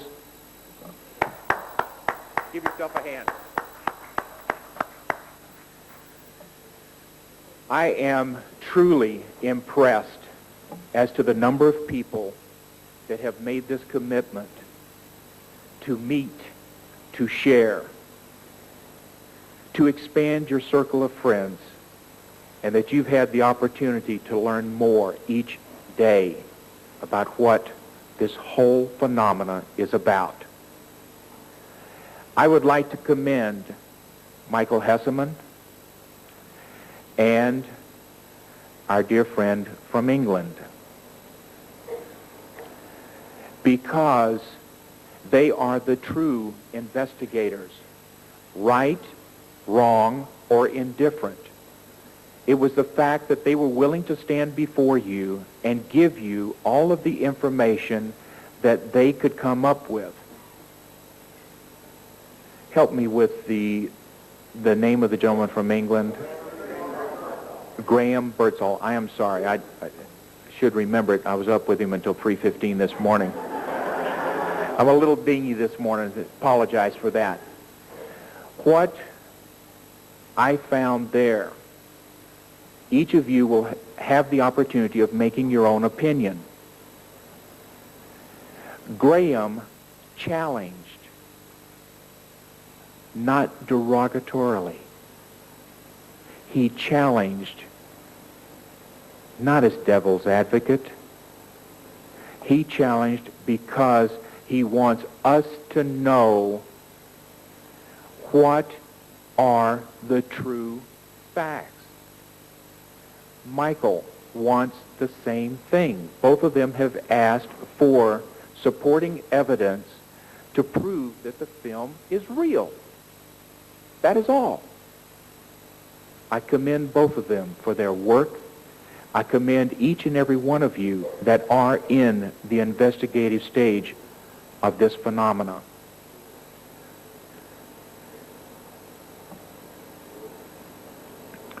Where we are going from here, I have no idea. I choose to want this encounter and any other encounter that I can possibly have. I'm excited. I'm choked. And I truly want to be beamed up. Okay? Don? Is this mic on? Yes. I have a very brief question, but first let me say that in 1970, I was Chief of Systems Support of the Aerospace Medical Division headquarters, and I was told anyway, that Aerospace Medical Research Laboratory at Wright-Patterson was where this country's expertise in aerospace medicine was. I was told that by the MUFON Director of Research that he had rumors to indicate that perhaps the reason for the landing at Alamogordo in, I believe, 1964 was to arrange for a 2-year temporary duty assignment of 2 U.S. Air Force flight surgeons on board alien vehicles. And that background causes me to ask myself, could possibly your event in 1966 have been related to, perhaps, were there any extra people on that bus when you left? That's what I'm asking. Huh? The contingency did not increase in size, but oh God, I wish it did. Let me tell you, I would have loved to have had nothing but those 2 guys with me and being able to communicate with them. You better believe it. Let me open the floor up to questions, and please do not be afraid. Just get up there and share, and that's what this is all about. Yes, sir. Bill, I commend you for coming forward on this. Do you think you can go possibly into more detail about Lockheed being the owner of these facilities and perhaps the relationship between the military and this private company? Is there any way to relate that in a little more detail? Okay. The only way that I can answer that is this way. We are absolutely ticked that, number one, Lockheed doesn't pay one dime as far as taxes or anything else to support San Bernardino County, Hellendale, Silver Lakes, nothing. Okay? They're out there under some kind of a grant or whatever with this facility. The relationship as far as between the military, our government, and Lockheed is multi-level, and as far as with Northrop Grumman now and McDonnell Douglas, some of the things that are happening today is that you're seeing a large merging of a number of those companies. There's been this year 3 major mergers, for instance, like the Northrop Grumman deal. I understand, I don't know which is which, but as far as that Lockheed has merged with another company. I don't know which one, though. Martin Marietta. Okay. And then, so there is a lot of merging going on right now as far as in these powerhouses. The thing that I have found out through investigation is the fact that the facility in Hellendale is primarily radar, laser, and anti-gravity study. As far as the facility at Area 51 is aircraft design and propulsion system. The facility at China Lake is primarily weaponry. The facility in Houston, from what I can judge, and I'm going to guess on this, is probably computers and electronics. The White Sands facility is overall flight testing. That's the best I can find. Ridgecrest, China Lake. That's China Lake. Okay, next question, please. Welcome to you, Bill, to the ufology speaker rounds, and hope you'll be a continuing feature. Thank you. I'd like to get into just a little more detail on that Box Canyon encounter that the officers had with the extraterrestrials. There's another account, I'm not remembering where I read it, possibly Tim Good's book, where I think you were not identified for attribution. There were some details I'd like to check out. First of all, could you tell the mode of communication? Was it oral or was it telepathic between the military and the extraterrestrials?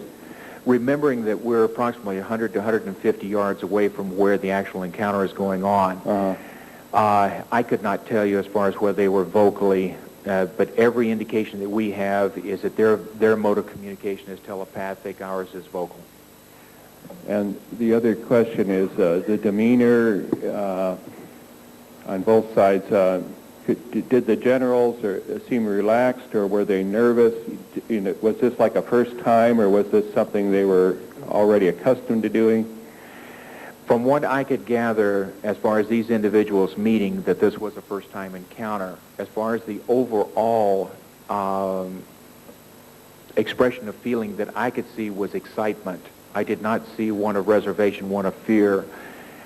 Basically, the people getting off the bus, as we were flying down there, you could see a hubbub of communication going on. When I entered the cabin, it was basically, "Hey Joe, what are you doing? What's been going on?" etc. But as far as the communication basis and the comfort level, I did not see a stress factor.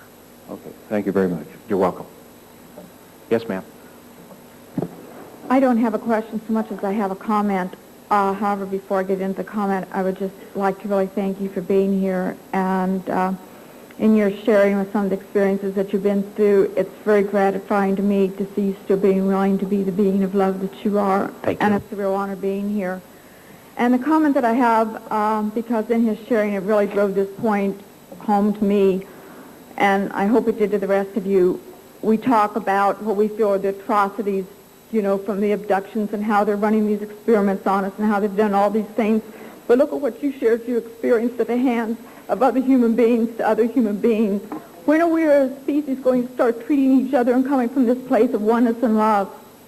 And maybe I'm being naive or Pollyannic, but I feel that there's no power in the universe greater than love.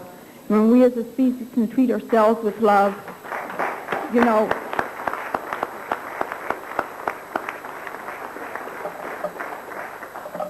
let us set that to be our intention, and then I don't think we're going to have to worry about what's going to be done to us. Because when we come from love, we'll be treated with love. Thank you. Thank you.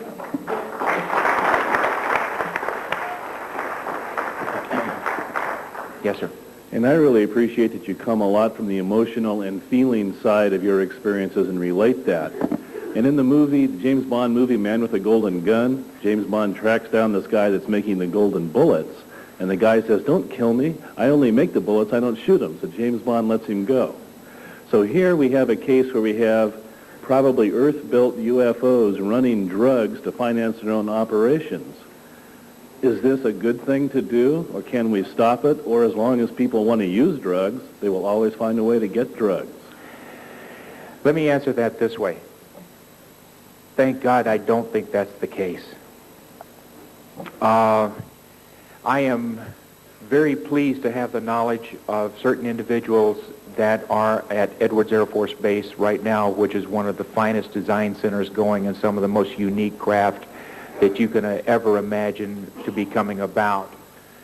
The flying wing, as you heard it, which everybody thinks is a saucer, is not a saucer. It is actually under design. That the flying wing will be coming about, and you'll see more and more of these coming about. It is a reality, and it is there. One of the things that I did not share with you was back in the late 70s, I was up in Lancaster, and as far as that, I'd go up there on the weekends and be with family. We would go out to what the locals call Mars Hill, and this was the spy point of out by Edwards Air Force Base, and looking at the phenomena in the sky and the dots going this way and that way and speed and whatever else. This one evening we're out there. There's about 8, 9 of us, kind of kicking back, and we had kind of a picnic going and everything. This is in the evening, about 9, 10 o'clock at night. All of a sudden, the hair is going up on our arms and our head, and we feel it just bristling. And we look up, and there is this rectangular-shaped thing, craft, whatever, going overhead of us. And I can't give you the distance. It's about as long as a football field. Okay? The uniqueness of this is the next morning we wake up, we have a light sunburn at night. Okay? What is it? In regards to your comments about the drug support for this program, no, sir. As far as funding for this program, it's more where Barbara was coming from. I believe you're the one that spoke on the black, were you the one that spoke on the black fund? No. Melinda? Melinda.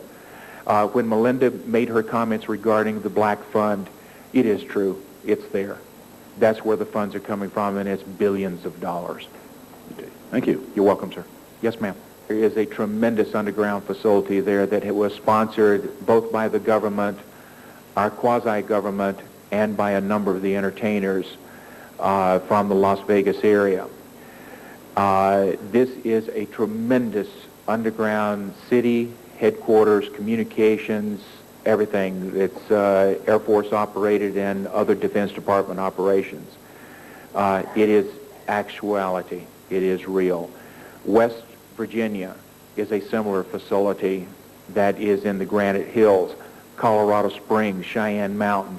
For those of you that don't know about the mining industry and the mining capability, folks, there's machines out there that are 100 feet in diameter that basically can dig a tunnel at the rate of 100 feet an hour. Okay? 100 feet in diameter. There's many that are 20 feet in diameter and can move even faster. It is real. There's tunnels all underneath this place. Yes, sir. Sharing your information. Thank you. I find it very moving that POWs have been tortured can come out and still have so much love in their hearts and open up to people. I commend you on that. You obviously went through hell, and here you are sharing your experiences, so thank you.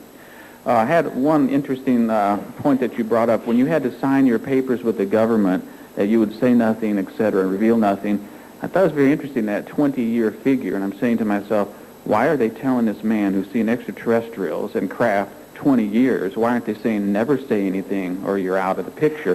Why do they put a 20-year limit? Do they say, is something going to happen in 20 years? And that was 66, now it's 86, and you can talk.